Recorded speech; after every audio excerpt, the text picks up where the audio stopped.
A inflação é uma velha conhecida dos brasileiros. A situação na década de 80 e início dos anos 90 era desesperadora.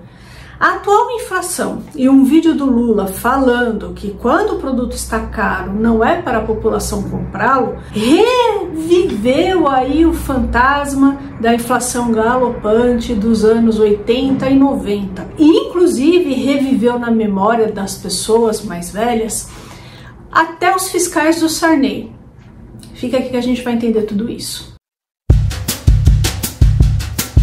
Olá pessoal, tudo bom com vocês? Sejam muito bem-vindos de volta ao meu canal. Por aqui eu falo a respeito de história e o meu foco são as duas ditaduras totalitárias do século XX, a Alemanha nazista e a União Soviética. Também por aqui eu falo de temas atuais. Se você gosta desses temas, se você se interessa pelos vídeos do canal, se inscreva por favor, ative o sininho, deixa like, comentários.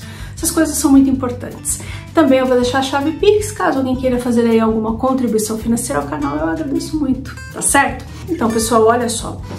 Aquela entrevista que o Lula deu, né, falando para as pessoas que se o produto estivesse caro, não era para a população comprá-lo e tá.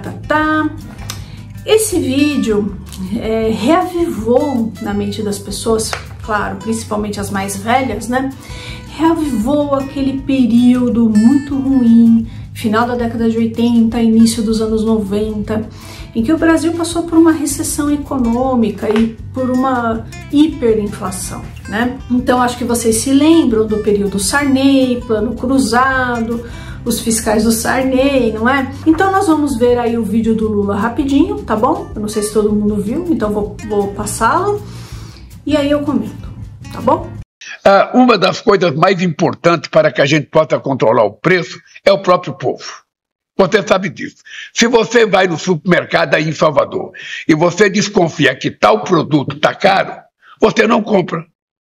Ora, se todo mundo tiver essa consciência e não comprar aquilo que ele acha que está caro, quem está vendendo vai ter que baixar para vender, porque senão vai estragar. Ora, esse é um processo que a gente não precisa falar, porque isso é da sabedoria do ser humano. Eu não posso comprar aquilo que eu acho que está sendo exagerado o preço. Então, eu vou deixar aí na prateleira, não vou comprar, sabe? Eu compro amanhã, eu compro outra coisa, eu compro similar. Esse é um processo educacional que nós vamos ter que fazer com o povo brasileiro, sabe? Porque é necessário que a gente faça isso. É necessário que a gente faça. O povo não pode ser extorquido. Não pode ser extorquida. As pessoas não podem tirar proveito porque o povo está comprando. A pessoa sabe que a massa salarial cresceu, então aumenta o preço. A pessoa sabe que o salário mínimo aumentou, então aumenta o preço. Não. É preciso que se tenha responsabilidade em todos os setores da cadeia produtiva. Ninguém pode explorar ninguém. Então, pessoal, se nós analisarmos aí o discurso do Lula, bom, primeira coisa, né? O problema é que tudo está caro, certo? Então, se for assim, a gente não vai comprar nada. Correto? Então, e aí, analisando o discurso dele, né, a gente vê que o presidente colocou meio que indiretamente, né, a responsabilidade da inflação na população, tá?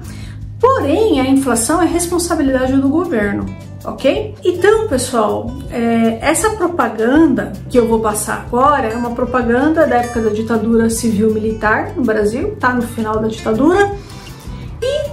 Só que com outras palavras, ela também responsabiliza a população. Dá uma olhada. Todo mundo reclama do preço do arroz, do tomate, do feijão. Mas todo mundo continua comprando e vendendo. E o custo de vida continua subindo. Ninguém faz nada. Todo mundo continua comprando e vendendo como se nada acontecesse. Entendam de uma vez por todas. O custo de vida é culpa de todos nós. Culpa de quem compra, culpa de quem vende. Você tem que fazer alguma coisa. Comece a pechinchar. Comece a dar valor a cada centavo do seu dinheiro. Procure o mais barato. Discuta o preço. Compre somente o que você precisa. Se todo mundo acreditar que esta é a única solução, aqueles que vendem caro vão acabar acreditando também. E o brasileiro vai vencer a inflação.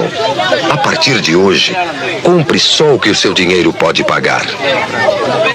No final da década de 80 e início dos anos 90, A inflação no Brasil, eu disse, né, para vocês, era muito alta. Então, na década de 80, a inflação chegou a acumular 2.000%. Em abril de 1990, a inflação acumulada a 6,8%. A título de comparação, a inflação oficial do Brasil em 2024 foi de 4,83%, acima do limite da meta e considerada aí uma inflação alta, tá? Então, pessoal, vamos ver aí uma propaganda do início da década de 90 para vocês terem uma ideia, né, principalmente as pessoas mais novas, para vocês terem aí uma ideia de como que era. Atenção para as ofertas de qualidade real. Margarina Doriana 500 gramas, 42.900. Leite longa vida LG 1 litro, 29.900. Coca-Cola ou Pepsi-Cola 1 litro e 25 sem casco, 19.800. Bombons especialidades Nestlé 400 gramas, 99. Papel higiênico Camélia com 4, 24.900. Real, o seu super de todos os dias. Como que o Brasil chegou nisso, né? Então, os erros de gestão foram tão grandes no Brasil que se assemelharam a países que passaram por guerra. Eu acho que vocês já viram fotos dos alemães após a Primeira Guerra Mundial com sacolas de dinheiro para comprar pão, as crianças brincando com notas, né, de dinheiro porque elas já não valiam mais nada. Então, pessoal, na década de 60 a economia no Brasil já não ia bem, né? Na década de 70, então contextualizando aqui, né, durante a ditadura civil-militar, o gasto público foi estratosférico, né, o que jogou muito dinheiro no mercado e desvalorizou a moeda. O governo não tinha caixa para financiar tantas obras, então ele contraiu empréstimos no exterior. O Estado esperava arrecadar mais através de impostos para pagar a dívida. Porém, ele não conseguiu e começou o quê?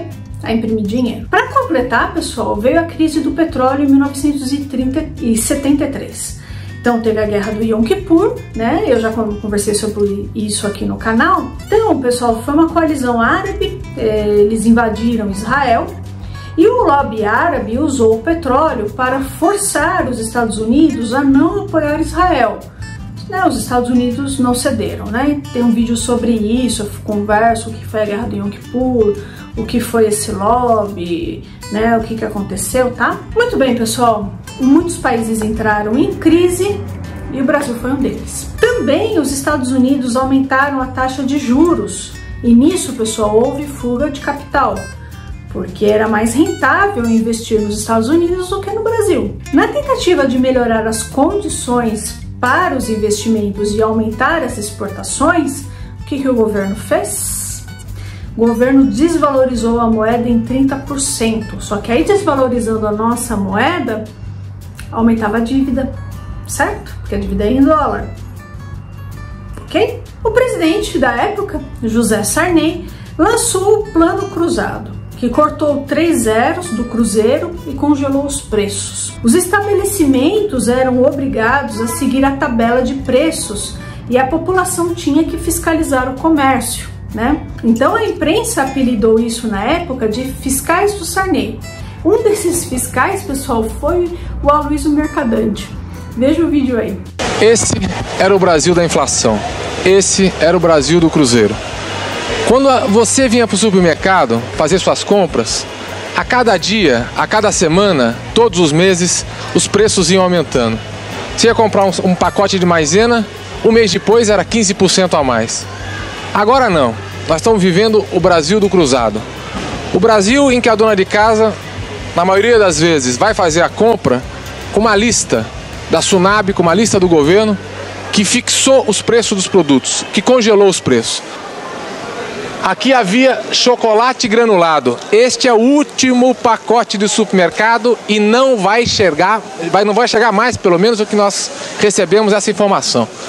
Nesta prateleira está faltando cevada, mate-leão, na outra detergente, faltou carne, faltou leite, vários produtos não estão chegando na casa da dona de casa. E principalmente os remédios estão faltando.